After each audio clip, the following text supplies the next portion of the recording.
On this James the Bike Guy, we're taking a look at the 2020 Trek Marlin 5. We're going to go into some of the features and designs of this great first mountain bike or rugged commuter, as well as find out what it weighs. But before we get started, be sure to hit that subscribe button down below. That way you can see more videos like this into the future. So taking a look at this bike, it's important to note that the Marlin series is the beginner mountain bike lineup from Trek.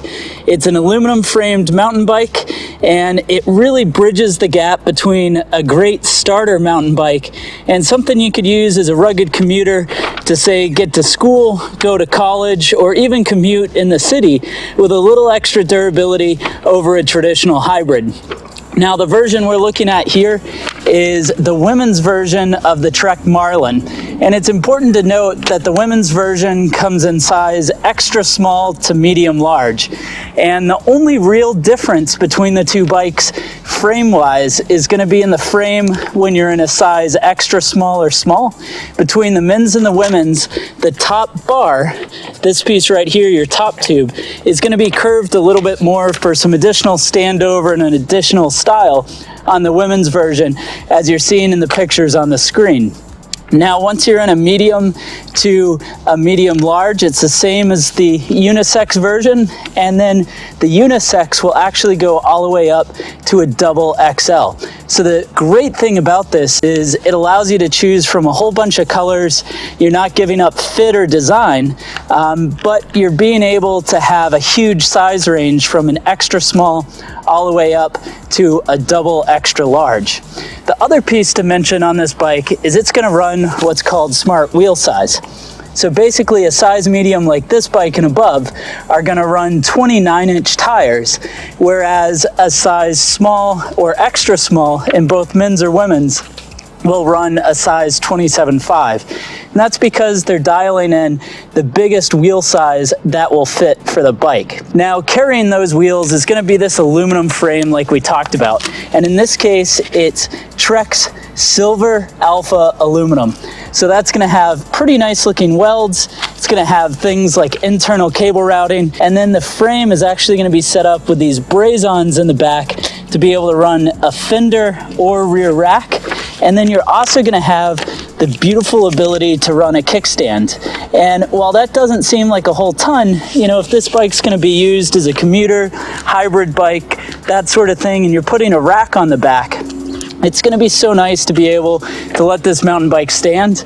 And if you're going to be taking it out on the trails and concerned about a kickstand, well, you don't have to run it, and it doesn't sacrifice handling by putting a plate in between the rear wheel and the crankset to mount a traditional kickstand. They can bring that back and keep the geometry nice and fun on this bike so that you can enjoy it with or without the stand.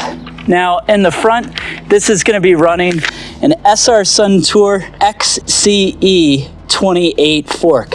So this is a 28 millimeter stanchion fork. It does have some preload adjust to it. It's a fairly basic fork, but it'll get the job done. Of course, in this case, it's for the 29er since we're looking at a medium. And it runs a quick release front wheel. And these wheels are running on some Bontrager Connection 32 hole rims. So the rims are laced up 32 holes, both front and rear, which makes for a nice durable setup. Of course, it's running these Bontrager XR2 mountain bike tires. And for a drivetrain on this bike, it's going to have Shimano's Tourney drivetrain. Now, the gear ratios on this bike end up with a 1232 cassette on the back.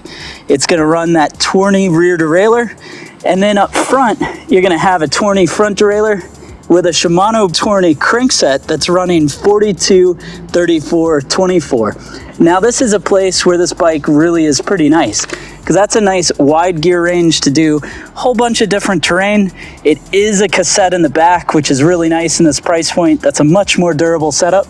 And then you're not going to compromise shifting by using a no-name crankset on the front, because everything's Shimano, and it's going to shift together quite well. The controls for that drivetrain are actually a really nice step up. So this is actually running Shimano's Altus M315 3x7 shifters. So that's a trigger shifter setup. You've got a thumb and an index finger button to make this work out well.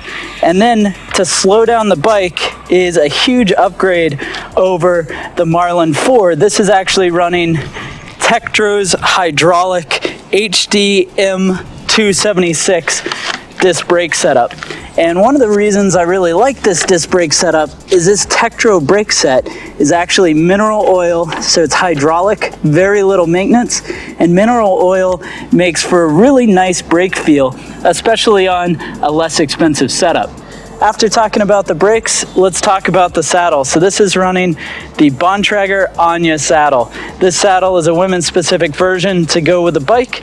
The unisex will have a slightly different saddle, but the cockpit is going to be the same. So you're going to have this nice wide handlebar setup. This is a 31.8 handlebar with a nice blender stem. The blender stem actually allows some connection to be able to add your phone or lights to it, and a little mount that comes in through the center, which is a nice thing. And then the brake levers on the size small and extra small will actually have a short reach design. So this lever is a little closer to the bar to match up with the size of the rider. So now that we've taken a look at some of the features and designs of this Trek Marlin 5, let's go ahead and find out what it weighs. The actual weight for the Trek Marlin 5 comes in and weighs 31.44 pounds. Thanks for watching this video on the Trek Marlin 5. Go ahead and let me know your thoughts on this 2020 model down in the comment section below. And while you're at it, be sure to hit a thumbs up as well as leave a like if you enjoyed the video.